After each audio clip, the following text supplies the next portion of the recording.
सृष्टि का सबसे बड़ा वरदान है जंगल और उसमें पाई जाने वाली प्राकृतिक संपदा। इसीलिए इस मामले में झारखंड सबसे धनी प्रदेश है। यहाँ खेती की भूमि से अधिक जंगल हैं और उनमें पाए जाने वाले औषधीय पेड़ पौधे और फल फूल अनमोल हैं। वहीं दूसरी तरफ यहाँ के किसानों के पास खेती के लिए अथाह जमीनें हैं, लेकिन पानी नहीं है, जिसकी वजह से ये जमीनें बंजर पड़ी हैं। हमारे गांव की जमीन बंजर पड़ी हुई थी, कुछ साधन भी नहीं थी। इसके चलते हम लोग को बाहर मजदूरी करने भी जाते थे और अपना पेट पालते थे। जी हाँ, इनकी तरह अनेकों किसान हैं जिन्होंने खेती नहीं की। ऐसी परिस्थिति में महिला किसान सशक्तिकरण के तहत Jharkhand state livelihood promotion society ने जंगल और बंजर भूमि से लोगों के जीवन में आर्थिक बदलाव लाने के लिए काम करना शुरू किया। सबसे पहले इन महिला किसानों को अपनी बंजर भूमि में लेमन ग्रास, तुलसी, खस, शतावर, अश्वगंधा, सुगंधित एवं आयुर्वेदिक पौधों को लगाने की ट्रेनिंग देना शुरू किया। प्याज टमाटर लगाते हैं, बारिश नहीं आए तो पूरी तरीके से खराब हो जाता है। इसीलिए हम इस चीज़ की खेती करवा रहे हैं ताकि अगर बारिश ना भी हो तो किसान को ज़्यादा नुकसान ना हो और हर तरीके से उनका प्रॉफिट ही हो। लेमन ग्रास के बारे में बता देते हैं। सदियों से जिस जमीन पर खेती नहीं हुई, उस पर आयुर्वेदिक और सुगंधित पौधे लगाने का जोखिम जिन महिला किसानों ने उठाया, आज उनकी जीवन शैली बदल रही है। इस सब का खेती करने के लिए हम लोग को ट्रेनिंग में बताया गया। जेरेनियम की खेती करने के लिए मुनगा हो गया और लेमन ग्रास हो गया। यहाँ 4 महीना पहले ये जेरेनियम का पौधा लगा हुआ है। उसमें से एक पौधे से मेरा 10 रुपया निकलेगा और इसका कटिंग करके कहीं और दूसरे जगह में लगाया जाएगा और इसका जो पत्ता है, पत्ता से तेल निकाला जाएगा।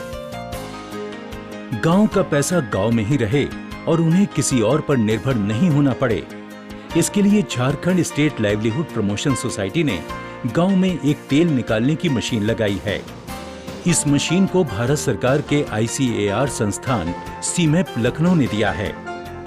इस मशीन को चलाने के लिए महिला सखी मंडल और ग्रामीण संघ केंद्र की दीदियों को तेल निकालने की विशेष ट्रेनिंग देकर दिया गया। मशीन से एक बार में 500 किलो लेमन ग्रास से तेल निकाला जा सकता है। इस तेल निकालने की मशीन से इस सखी मंडल की दीदियों को एक नया रोजगार मिल गया है। दूसरी ओर गांव के लोग भी अपने लेमन ग्रास और तुलसी के पौधों से तेल निकलवाने के लिए यहाँ आते हैं। जिस समय हम लोग यहाँ पर नहीं जुड़े थे, उस समय किसी प्रकार का ये रोजगार नहीं था हम लोग के पास, और अभी इससे हम लोग 2 पैसा कमा रहे हैं। आमदनी बढ़े और जीवन स्तर सुधरे, इस प्रक्रिया में झारखंड के जंगलों से औषधि वाले पेड़ों के फलों की संग्रहण प्रणाली से इन महिलाओं को जोड़ा गया। हर्रे, बहेरा, करौंजी, कुसुम, काल मेघा और चिरौंजी जैसे औषधि वाले गुणों के फलों को बटोरने की इन महिलाओं को वैज्ञानिक विधि सिखाई गई है। मेरे गांव में बहुत सारे हर्रा बहरा है जिसको कि हम लोग बटोरते हैं और ग्रामीण सेवा केंद्र में जाके बेचते हैं। उससे हम लोगों को मतलब बहुत अच्छी खासी हम लोग को आमदनी हो जाती है। आजीविका ग्रामीण केंद्र, जिसे एक महिला सखी मंडल चलाती है, जंगलों से बटोरे हुए औषधि वाले फलों को खरीदना और उसे सही दाम पर आगे बेचने का काम करता है। साथ ही हर्रे, बहेरा और दूसरे जड़ी बूटी औषधि वाले फलों से आयुर्वेदिक दवा बनाई जाती है और उसकी पैकिंग भी महिला समूहों द्वारा की जाती है। लेमन ग्रास, तुलसी और दूसरे औषधि वाले पौधों के तेल की वैज्ञानिक पद्धति से पैकिंग की जाती है। अपने प्रोडक्ट का दाम तय करना इन सखी मंडलों की महिलाओं ने भली भांति सीख लिया है। ये अपनी मेहनत की कीमत लगाना सीख गई हैं।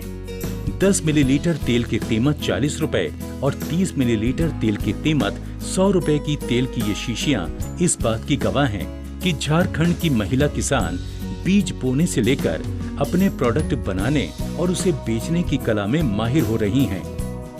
जिन महिलाओं में पहले अपने गांव से बाहर कदम रखने का साहस नहीं था, आज वो देश के विभिन्न भागों में लगने वाले व्यावसायिक मेलों में अपना उत्पाद बेच रही हैं। ग्रामीण सेवा केंद्र अनिगड़ा में अभी नया काम शुरू हुआ है। उसमें हम लोग तेल लेमन ग्रास का तेल निकालते हैं और तुलसी वो सब का भी अभी हम लोग पैकिंग कर रहे हैं। और अभी सरस मेला सब में हम लोग जाते हैं, बाहर से भी लोग यहाँ खरीदने आते हैं। तो वहाँ के अभी तो बहुत लोग को पता चल गया कि यहाँ तेल का बिजनेस हो रहा है, तो बाहर से भी यहाँ ऑफिस तक लेने आते हैं, तो हम लोग देते हैं उन लोग को। सरकार की महिला किसान सशक्तिकरण परियोजना के तहत Jharkhand state livelihood promotion society की मेहनत इन ग्रामीण महिलाओं की सफलता में साफ झलक रही है। अपनी बंजर भूमि को इन्होंने आमदनी का स्रोत बना लिया है। जंगल के औषधि वाले पेड़ अब इनकी जीविका के साधन बन गए हैं। कम लागत में अधिक आमदनी ने इनके सुनहरे भविष्य को दस्तक दी है और इनका जीवन खिलखिला उठा है।